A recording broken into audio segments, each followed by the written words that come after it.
The sun scorched the crimson dunes of Krythos 9, a barren planet in the outer Persei system. Winds carved intricate patterns into the sand, and heat shimmered in waves above the endless desert. Few dared to traverse this expanse, and those who did were either insane, desperate, or exiles. I, Lieutenant Marcus Hale of the United Earth Expeditionary Corps, fell into the last category. After a supply run went awry, I had been stranded here, separated from the convoy by a sandstorm that felt more like a living predator than a natural phenomenon. My comms were fried, my water supply was minimal, and the sky promised another night of freezing temperatures once the twin moons set. As I crested a ridge of crimson sand, my gaze caught movement, a figure, hunched and crawling, leaving faint trails in the wind-blown sand. At first, I thought it was a mirage, but the figure was real. She was a woman, but not human.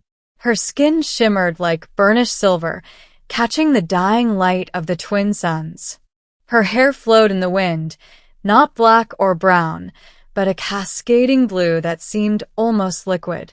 She wore a robe of translucent fabric, light and airy, but tattered and scorched in places.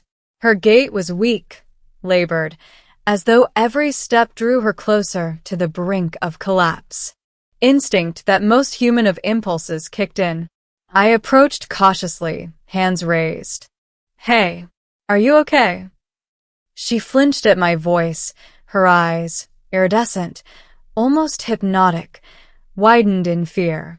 I could see the faint glint of tears, or perhaps dew, on her cheeks. She was hurt, exhausted, and terrified. I am fine," she whispered in a voice that carried musical tones, accented with clicks and subtle harmonics. It was alien, yes, but understandable. "Go away." But I could not. My supply pack contained water, rations, and a portable medkit. None of that mattered if I left her here to die.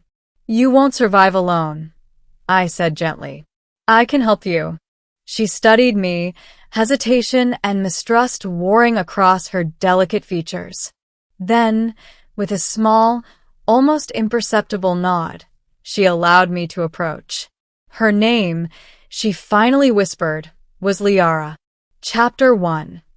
Exile in the Desert. Liara was not from Krythos 9 originally. She was a princess from Arindra, a highly structured alien civilization across the Persei border. In Arindra society, arranged marriages were mandatory. Alliances were more important than love. Liara had refused her designated mate, a decision that marked her for exile. Any princess who defied tradition faced dishonor, and the Arindran Council had exiled her to Krythos 9, where survival was uncertain. Her story came out slowly, through halting words and gestures, as I offered her water and first aid. Her ankle was sprained, her wrist bruised, and dehydration had taken its toll. Using my medkit, I splinted her ankle and wrapped her wrist. She flinched at my touch, but did not pull away, a small victory. "Not marry," she said finally, her accent thickening as her voice wavered. "I choose free." "You're safe now," I replied.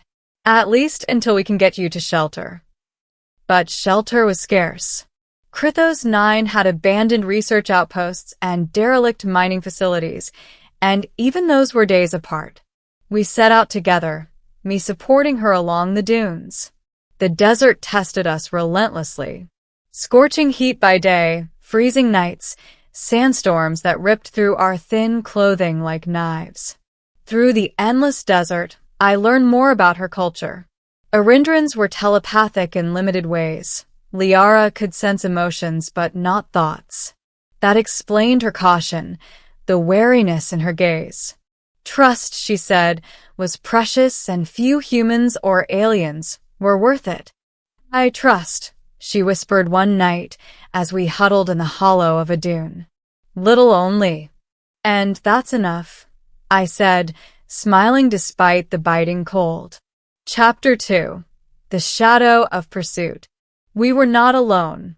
The Arindran Council had dispatched trackers, warriors skilled in desert survival and telepathic hunting. Their mission was simple: retrieve the fugitive princess, dead or alive. The first encounter happened at dawn, when the twin suns rose in pale orange light over the dunes. Figures emerged from the mirage-like heat haze, clad in iridescent armor that mirrored the sun's glare. Their eyes, sharp and knowing, immediately locked on Liara. I had a weapon, my plasma sidearm, but ammunition was limited. I had to rely on strategy, on the environment. "Run!"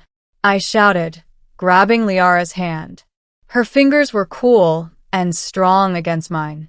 For the first time, we ran not out of exhaustion, but out of necessity. Sand whipped against our faces, and I could hear the Arindran warriors' synchronized steps behind us. We dove into a canyon, the walls steep and jagged. I remembered old military training, using the terrain to our advantage. The warriors were fast, but the canyon slowed them.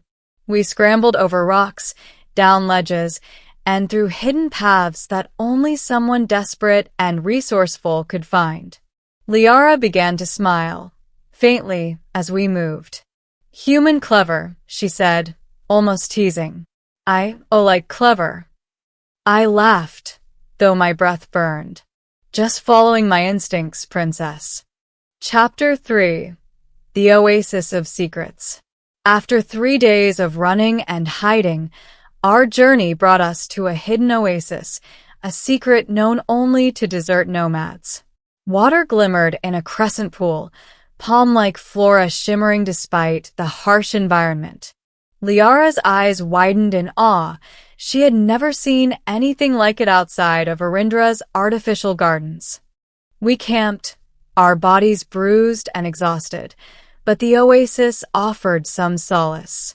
Liara drank deeply, her delicate hands cupping water. I watched her carefully, noticing for the first time the subtle markings along her arms, bioluminescent patterns that pulsed when she was frightened or excited. At night, under the light of Krithos IX's twin moons, we spoke freely. Liara shared stories of Arindra, its towering crystal cities, its art, its strict codes, and of the life she refused. I shared stories of Earth, of humanity's imperfections and unpredictable beauty. Despite the difference in species, despite the danger, a bond grew. "You, human different," she said, her voice a whisper against the night wind. "Not like others. Kind, brave, free. And you are brave," I told her, "to choose your own path, even at this cost." Chapter 4. Betrayal and Revelation. Our respite was brief. A scout, sent by the Arindran Council, had tracked us to the oasis. The attack was sudden, silent arrows that glowed with alien energy, slicing the night air.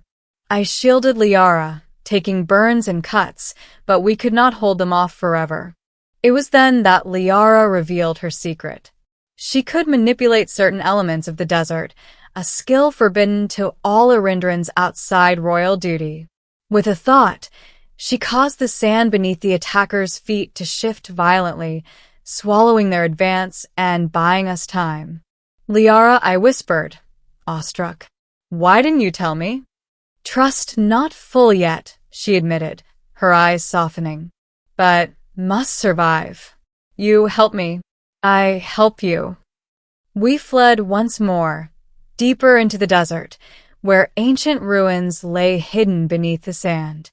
These were remnants of a civilization older than Arindra itself. Here, we found shelter and a place to plan our next move. Chapter 5. The humans' choice days passed, and the bond between us grew. Liara was no longer a fragile figure. She was a partner, an ally, a friend. I realized that saving her had become more than a mission. It had become a matter of heart. And she, in turn, showed glimpses of affection, subtle touches, and shared laughter that transcended language and species. But the Arindran Council would not relent. A final confrontation was inevitable.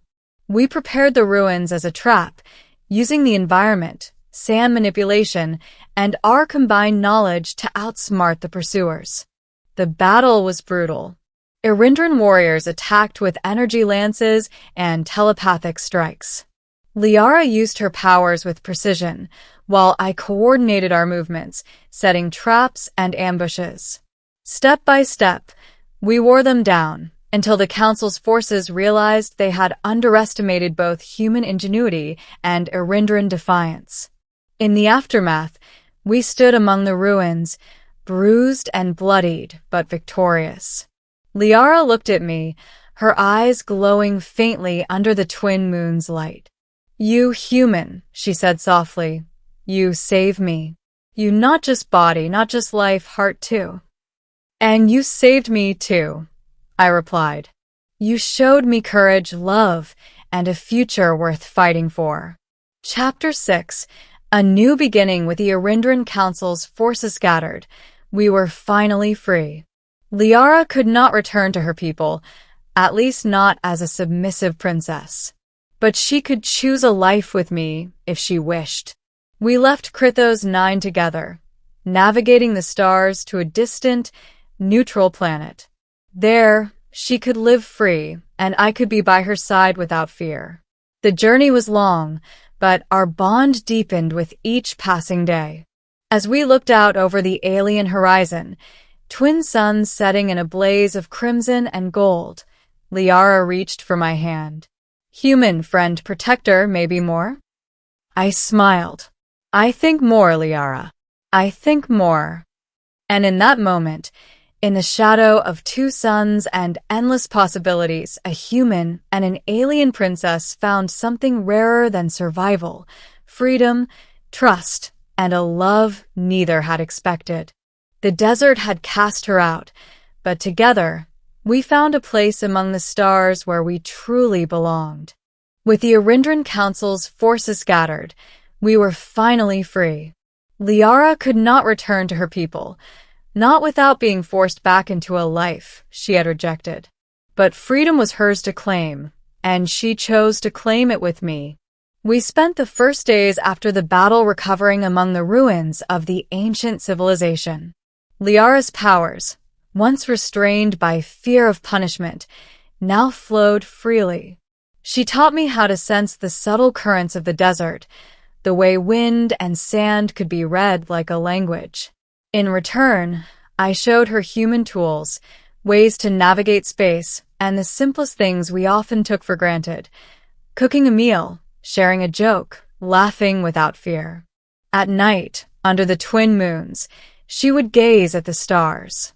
Her bioluminescent markings pulsed softly, illuminating her silver skin. "I never dreamed of this," she admitted one evening, her voice barely more than a whisper. "Exile, feared, lonely. Now, I feel home." "You are home," I said, brushing a strand of her luminous hair behind her ear. "Not just here, not just with me, but free. That's the home you've earned." Weeks later, we left Krythos 9 aboard a small freighter I had repaired from the remains of a scout ship. Liara and I worked together to chart a course toward a neutral world, far from Arindra's reach. The journey across the stars was long, but our bond grew with every light year. She became not just my ally, but my partner in every sense: clever, courageous, fiercely independent. I found myself learning from her, adapting to her ways, and she in turn marveled at human ingenuity and unpredictability. Finally, we reached Thalassa Prime, a verdant planet with oceans and forests, so unlike the deserts of Krythos 9 or the crystal cities of Arindra. Here, Liara could live openly, unbound by laws she never agreed to. She walked among the planet's native people, curious and kind, slowly earning trust in a world that had never known her before. One evening, As the sun set in shades of amber and violet, Liara turned to me. Her eyes glimmered, more vivid than any star in the sky. "Marcus, human," she said softly, taking my hands in hers. "You saved me when I had nothing. But you did more than save life. You gave me choice. You gave me heart." I smiled, feeling the weight of our journey. The deserts, the dangers, the relentless pursuit of those who refuse to understand love or freedom. "And you saved me too, Liara. You showed me courage, strength, and a life worth living. I can't imagine a world without you in it." Her lips curved into the faintest smile, and she leaned close. "Then stay. Stay with me. Choose together." I did not hesitate. I pulled her into a gentle embrace, feeling the warmth of her alien form, the pulse of her bioluminescent markings against my skin. "Always," I whispered. From that day forward, Liara and I built a life together, exploring the wilds of Thalassa Prime, charting unknown regions, and discovering that freedom was not just the absence of chains, but the ability to choose, to love, and to grow. The desert that had cast her out no longer held power over her. Together, we had turned exile into opportunity, fear into trust, and loss into the foundation of a new beginning. And in the vast expanse of space, between suns and stars, we were no longer a human and an alien princess, just two souls, united by choice, courage, and love.